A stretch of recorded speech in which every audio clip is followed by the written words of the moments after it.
Okay, this is where we're at right now. Got it pretty much roughed in on this combustion chamber. Not roughed in, started polishing it. I started off with 80 grit, then went up to a little bit finer, and then finished with like a 240 here. I didn't have any, or yeah, 240. I didn't have any 320s left, so that's where we're at now. Now I'm going to try this Scotch-Brite ball on here and see how it does. So hold on. It gives us a chance too to see if we got any areas that we need to really work on again when you're doing this. As you polish more, you'll find that you got little areas that you missed or that don't look so great, and you can go in and address those. But we're fairly decent over here, so we're going to start actually polishing on this thing now. Let me see if I can show you that. Yeah, let me show you there what I mean. See, I got one area right here. Those little squiggly lines are that I'm going to need to fix before I go any further. So I'll go back to a sanding roll and take care of those. And there's a few in there. I'll get rid of those and then go back over it with the Scotch-Brite ball, and then we'll get to polishing. All right, I think we're about ready to start polishing now. So I'm going to use felt wool head on these things with I'll start off with the red rouge or buffing compound, and then the red is a little bit coarser, so we'll start off with that, and then we'll switch to finish up with the white, which is fine polish. Now I'm going to put a little bit of water in here to dip the felt into, or the polishing head, because it will get hot and start to dry out. So I found that if you put a little water in there, or kerosene or some kind of liquid, it helps.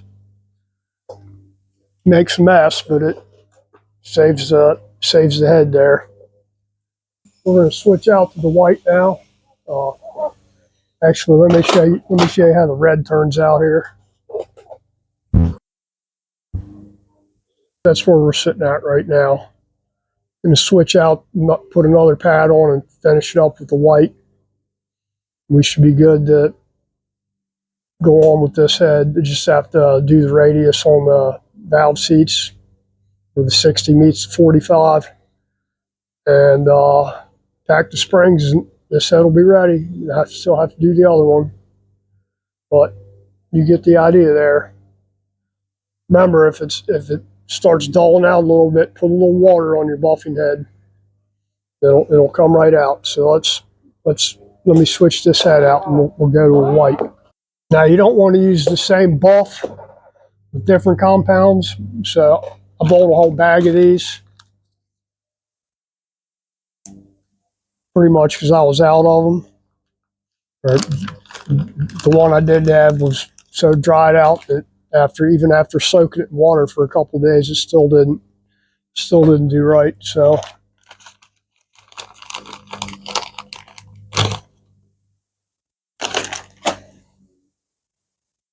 had to get some new ones. You know, even if you try and buy this stuff locally, you can't find it. Your best bet anymore is online stuff. It's definitely cheaper than, you know, going to paying twice as much money for somebody local that may or may not have it. They can special order it in, but it's really shining up now, showing every imperfection I got in there. Okay. I think we got it. I think that's good enough for me, since this is really, at this point, this is just really a dog and pony show. The whole point of doing this is basically reflect a little bit of heat back into the chamber, and which may or may not prove to work. But what does work, and I've actually tested this before, was using ceramic coating. which I did try, or used to do a lot of. Takes, you know, takes a hell of a lot less time than doing this. You can ceramic coat these heads at home without any really special equipment, a detail gun, and they got an air dry now, so all you do is basically sandblast the chamber, clean it really well, spray it, and it'll cure after 3 to 5 days, I think, air cure.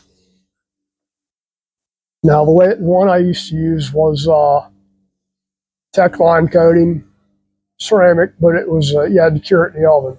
And they still do make an oven cure, which actually takes, you don't have to wait 3 to 5 days to do it. You cure it and in the oven, and then as soon as it's cooled off, you're good to go.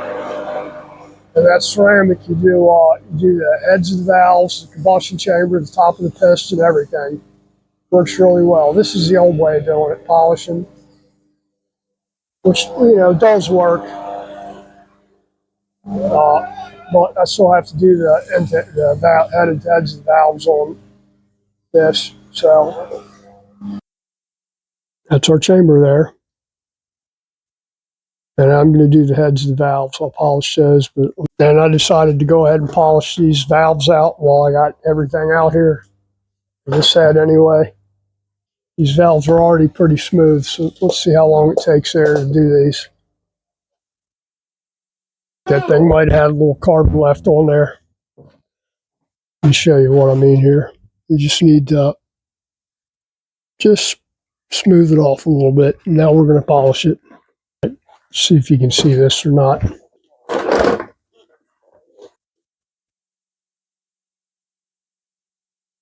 That's the exhaust valve there. So not quite a mirror finish, but better than it was. There's the intake there. Not mirror, but better than it was.